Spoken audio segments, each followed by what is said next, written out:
Salut. Alors là, je vous montre les. Là, on peut voir l'article, là. Les nouvelles informations sur les spécificités techniques de la Nintendo Switch auraient fuité en ligne. Via Zubitech révèle des détails sur les performances en teraflops et les vitesses d'horloge de la console. Bien que ces sources précises de ces chiffres soient difficiles à vérifier, ces données ont été partagées sur des forums comme Reddit et Famiboard, suscitant un intérêt suffisant pour être prise en considération. Selon les données partagées, la Nintendo Switch disposerait de deux modes de fonctionnement, en mode portable et dock. Et donc là, on peut voir que le CPU euh, est en mode portable est plus rapide, mais quand on est en mode dock est un tout petit peu moins rapide, bon pas beaucoup, 100 MHz, mais par contre quand on est sur mode dock, on gagne beaucoup plus en termes sur le GPU, hein. On gagne quand même un teraflop des calculs c'est des calculs sur des comment on appelle ça, Euh, des calculs flottants en fait à virgule. Et donc là on peut voir la RAM. Là on passe à 200 2133 MHz avec 168,26 gigas par seconde. Et en mode dog, bah, on passe à 102 et on a 3 teraflops. On a un CPU 8 cœurs quand même, c'est pas mal. Et on a 150-34 cœurs CUDA, on a 48 cœurs Tensor, Tensor de Gen 3 et on a 2 cœurs Ray Tracing. Et on a 12 Go de RAM. 12 Go de RAM pour une console portable de Switch, quoi. C'est quand même pas mal. En plus, c'est deux modules en 6 Go. Donc ça va permettre, bah, je l'espère en tout cas, de faire du dual channel en fait avec la mémoire et donc gagner en performance. Et en fait, quand on regarde les spécificités au niveau technique de la carte graphique, eh ben, on peut constater que c'est la même chose que on se rapproche en fait du GPU 2050 des PC portables, enfin, les RTX 2050 des PC portables. Là, on est sur des DDR6, 4 Go, et on est sur... où j'avais trouvé ça? Ah oui, là, voilà. On est sur 112 gigabytes seconde en bande passante de la mémoire. Alors que là, on est sur la bande passante sur la mémoire, on est à 102. Le GPU, il a 3 teraflops. Euh, Après, ce que ça précise dessus?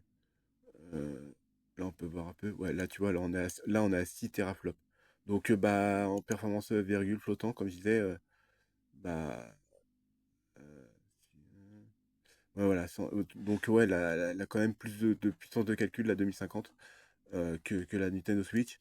Donc, bah, je sais pas ce que ça va donner, mais après, je comprends que Intel a fait, enfin, Intel, la Switch, enfin, Nintendo a fait ce choix d'une puissance de 2050, parce qu'en portable, ça va prendre beaucoup de batterie, mais ils auront pu faire le choix, par exemple, de mettre l'équivalent d'une puissance, je sais pas, d'une, même d'un peu moins, genre une 1050 Ti, mais avec du ray tracing, et en plus, jouer en 720p, pas en Full HD en portable, et après, sur le dock, mettre une carte graphique, par exemple, une 3050, mais une vraie 3050, ou une 2050, mais une vraie de PC fixe, en fait.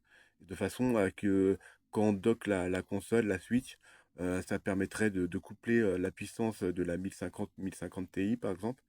Je parle en termes de performance, hein, je dis les modèles Nvidia, mais c'est pour imager la puissance. Et donc, en fait, qui permettrait de créer un espèce de slide, en fait, entre bah, la puissance du dock et de la console. Mais imaginons que là, si on part sur le même principe de base de la console, qui est à 3 teraflops, avec 102 gigabytes en RAM en termes de gigabytes seconde, et bah, par exemple, avec le dock, il aura aussi un module mémoire carte graphique.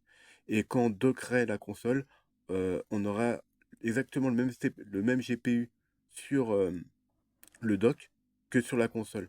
Donc en fait, que quand on dockera la console, bah, on aura les deux GPU en fait. Et ça nous permettrait de faire du slide ou du crossfire, enfin peu importe, ça c'est chez AMD. Mais ça nous permettrait de coupler deux cartes graphiques de même puissance pour avoir des meilleures performances et donc bah, de faire comme la RAM du Dual Channel en fait, si je puis dire entre parenthèses, et en fait bah, d'avoir de meilleures performances et justement de se rapprocher justement d'une vraie 2050 une vraie 2050 de PC portable. C'est-à-dire c'est pas les plus puissantes en soi, mais ça permettrait d'avoir un mieux. Et donc ouais, de mettre ça sur le dock, une carte graphique sur le dock, ça rendrait les choses bien plus intéressantes.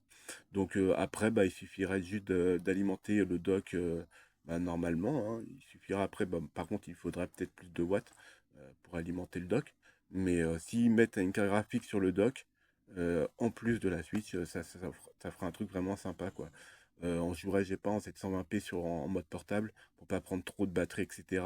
Et quand on joue sur la télé, bah, on pourrait jouer par exemple en Full HD et après, pourquoi pas upscale en 4K pour pas prendre trop de puissance sur la console. Et ça, c'est tout à fait possible s'ils intègrent justement le DLSS sur la Switch, le 4.0, qui est bien plus performant que le 3.1, que le 3.0 ou 3.5, je crois.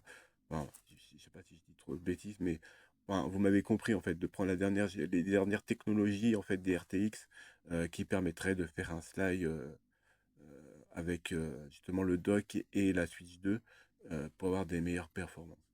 Parce que ça, ils l'ont pas fait sur la Switch 1, hein. C'est juste un dock qu'on met dedans, on ajoute des ports USB, l'HDMI, etc. Mais s'ils mettraient une vraie carte graphique à l'intérieur du dock, le dock il aura une vraie utilité et ça permettrait justement de faire du slide et enfin, un système de pont en fait entre deux cartes graphiques à puissance égale.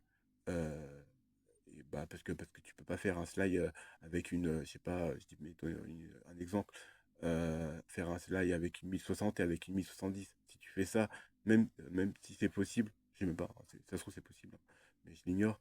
Mais si c'est possible de le faire, ça veut dire que ta 1070 se briderait à la vitesse de la 1060. Donc ce serait un peu absurde.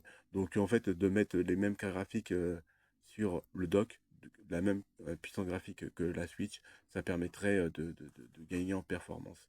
Et donc de se rapprocher justement bah, de la 2050 que j'ai vu. On avait vu ça, c'était où? Ah, c'était peut-être sur celui-là. Non, c'est pas sur celui-là. Ouais, ça doit être sur celui-là. On était sur. Ouais, là on est sur du 6,05. Et donc là on est sur du. Ouais, on est sur du 3,9. Donc là on arriverait vraiment sur une RTX 2050. Et en plus de faire du slide comme ça, on pourrait gagner peut-être grappiller quelques pourcentages en plus de la 2050 de PC portable, parce que bah, justement, ce serait du slide, quoi. Ça permettrait de gagner en termes de performance. Donc voilà, ma petite idée, comme ça, je voulais en parler. Pour les gens qui savent pas, peut-être que Nintendo, dans, dans une idée de génie, si je puis dire, va sortir la Switch normale. Bah, déjà, ils vont sortir la Switch en version numérisée, il paraît. Enfin, après, je sais pas, hein, c'était d'après les infos que je reçois, hein, j'ai pas encore vu de moi-même, mais numérisée, c'est-à-dire que tout sera dématérialisé en fait, les jeux et la version où on peut mettre les cartouches. Personnellement, là je trouve, en plus il paraît que la différence de prix serait de 50 € pour avoir la celle-là avec sans le port cartouche et l'autre avec le port cartouche. Personnellement, moi je préfère mettre 50 € parce que si tu prends une Switch, mettons tu prends une Switch avec les jeux en dématérialisé, ça voudrait dire que ta mémoire de ta console elle serait sollicitée, donc eh ben, il va falloir que tu stockes dedans. Et en plus de ça, il va falloir que tu achètes plein de cartes SD, hein, parce que bah, il va falloir stocker tous tes jeux. Et si tu t'installes tes jeux et qu'après tu les effaces pour les retélécharger, etc., en termes de pollution au niveau des serveurs, c'est pas l'idéal. Donc bah, tu seras obligé d'acheter plusieurs cartes SD pour stocker tous tes jeux que tu achètes sur le eShop de Nintendo. Et donc bah, cumuler en fait, parce que par exemple une carte SD, de micro SD de 256 Go, ça coûte dans les 32-33 € à peu près. Et donc bah au bout de déjà deux cartes de 256, bah déjà t'as dépassé les 50 €. Donc autant prendre la version avec le port cartouche. Ça te permettrait bah, justement d'acheter des jeux en physique. Et puis personnellement, moi je veux pas moi si j'aime Nintendo, c'est justement pour ce côté-là. C'est parce qu'il y a des jeux physiques encore. Il y a des licences que j'aime bien, qui tiennent depuis des années. après, on va me dire, c'est du recyclage, etc., certes, mais c'est des jeux cultes, des jeux de notre enfance, etc. Alors que bah, quand on voit la PlayStation, euh, la PlayStation 5, justement, qui vend ça sans son port CD enfin, sans le port, le lecteur Blu-ray, et, euh, et l'autre avec le port sans le port Blu-ray, et l'autre avec le port, le lecteur, pardon, j'allais dire le port, mais c'est pas, j'étais encore sur la Twitch, mais sur le lecteur Blu-ray, c'est une 150 euros, je crois, sur le lecteur. Et donc, bah, je trouve ça triste parce que sachant qu'un Blu-ray 5 couches fait 200 gigas, donc bah, c'est pas rien, un Blu-ray de 200 gigas, quoi. Donc, on peut stocker des jeux, des gros jeux, quoi. Et donc, bah, faire ça en dématérialisé, si tu as une console, mettons, tu as une PS4, une PS5 avec 2 Tera, si tes jeux font 100 gigas, tu installes 20 jeux dedans, t'as plus de place. Et encore, s'ils font 200 gigas, bah, t'installes 10 jeux, t'as plus de place, quoi. Alors que bah, ton Blu-ray de 200 gigas, bah, tu le mets dedans, t'as peut-être une mise à jour à faire, mais la mise à jour prendra moins de place que le jeu complet, quoi. Donc, et puis je trouve que, comment dire, Nintendo ne s'est pas trop éloigné en fait de sa philosophie en fait.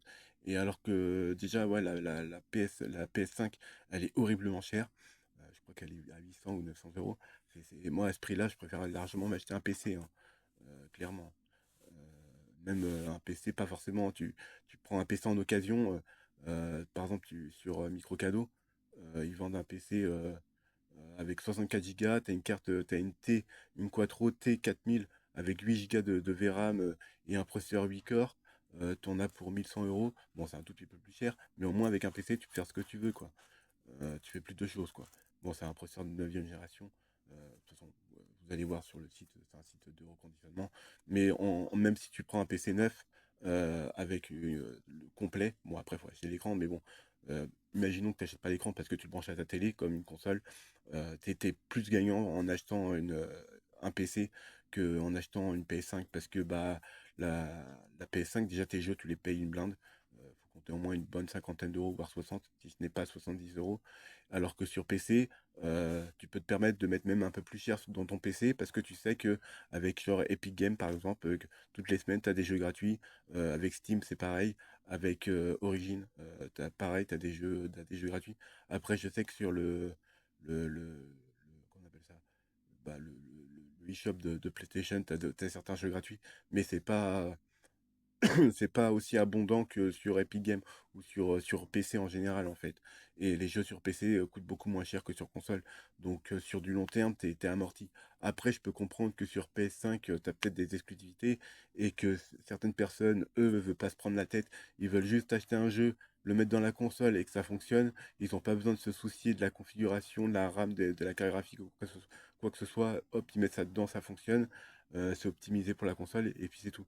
Mais il faut savoir que la PS5, elle est quand même, elle joue beaucoup sur la technologie des upscale, et donc bah c'est pas de la vraie 4K natif. Alors bon, après bon sur PC, si tu veux jouer en 4K natif, il faut au moins une 4070 Ti Super.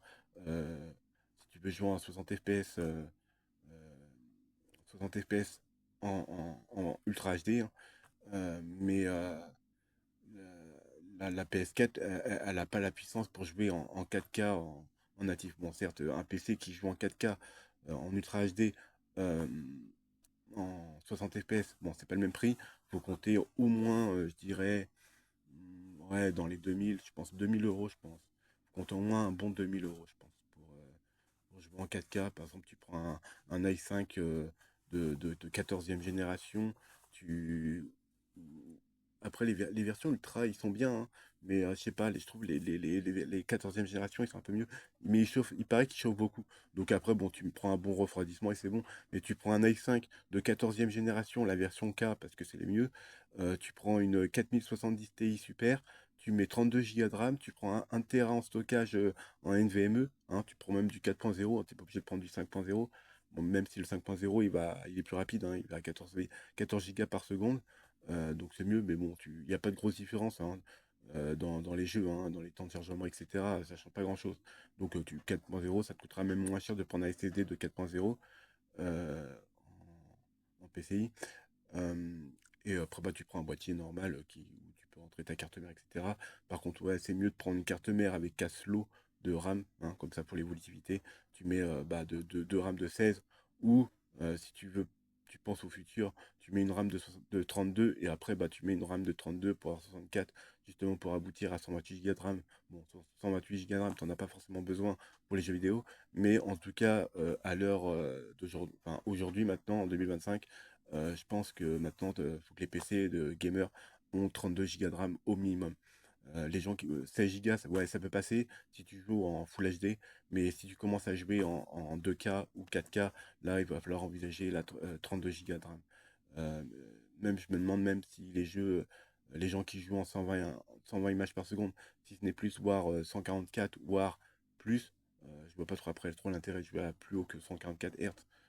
Moi, 120 Hz, moi, ça me va, hein. C'est un bon compromis. C'est pas trop, ça demande pas trop à la graphique et tout, mais tu prends une 4070 Ti Super, tu peux jouer en 2K, en 120 images par seconde, ça pose pas de problème, ou en 4K, en 60 images par seconde. Mais ouais, pour revenir à la PS5, c'est du upscale, etc. Et je pense que c'est pareil pour la Switch, ça va être du upscale aussi, et c'est ça que je trouve dommage. Euh, Ils mettent pas de la puissance, la vraie puissance pour jouer en natif en fait. Natif, ça veut dire sans upscale, ça veut dire sans amélioration d'image. Par exemple, le upscale, ça va être, tu vas prendre une image en 720p et un logiciel par intelligence artificielle va prendre chaque pixel, etc. et va recréer une image en Full HD, mais artificiellement en fait. Et en fait, c'est pas la vraie image en Full HD, mais c'est l'image en 720p améliorée. Et donc, ça va prendre moins de puissance. Et donc, c'est pour ça que tu peux atteindre des vitesses en FPS élevées. Par exemple, ils ont fait un test avec, je crois que c'était avec la, la 5090, je crois qu'ils avaient fait un test. Et je crois qu'elle montait à plus de 350 FPS. Ouais. Mais il n'y a aucun intérêt de faire ça. D'autant plus qu'un PC, un écran. Imaginons, c'est les gens, je trouve ça un peu bête. Les gens qui sont là, ouais, moi je joue à 200 FPS ou 300 FPS. Mais ça se trouve, leur écran il est à 120 FPS ou 60 FPS. Leur truc il affiche 300 FPS, mais ils sont sur un écran de 60 FPS. Non, bah non, ça marche pas comme ça. Il faut aussi l'écran qui va avec, quoi. Donc, voilà quoi. Donc voilà, c'était juste une info pour parler justement de la Switch 2, qu'elle aura une puissance équivalente, même un petit peu moins que presque équivalente d'une 2050. Je trouve ça pas génial, génial quoi. J'aurais aimé quand même quoi, qu'il y a la même puce graphique sur le dock. Ça permettrait de faire du slide et donc avoir des meilleurs rendus graphiques. Peut-être que Nintendo, là, va vendre sa console, sa Switch 2, va la lancer à peut-être dans les 350 ou même 400 euros. Et peut-être que plus tard, ils vont peut-être faire un dock avec une carte graphique et tu vas pouvoir acheter le dock avec la carte graphique. Mais je sais pas combien il va coûter le dock, mais il va sans doute coûter dans les 150 euros ou peut-être 200 euros. Donc bah, la console, au final, elle va peut-être te coûter 600 euros, quoi.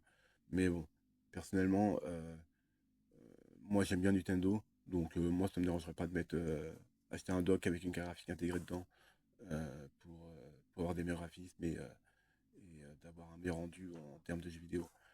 D'ailleurs aussi, même, je rebondis aussi dessus pour dire que la Full HD maintenant c'est fini, hein.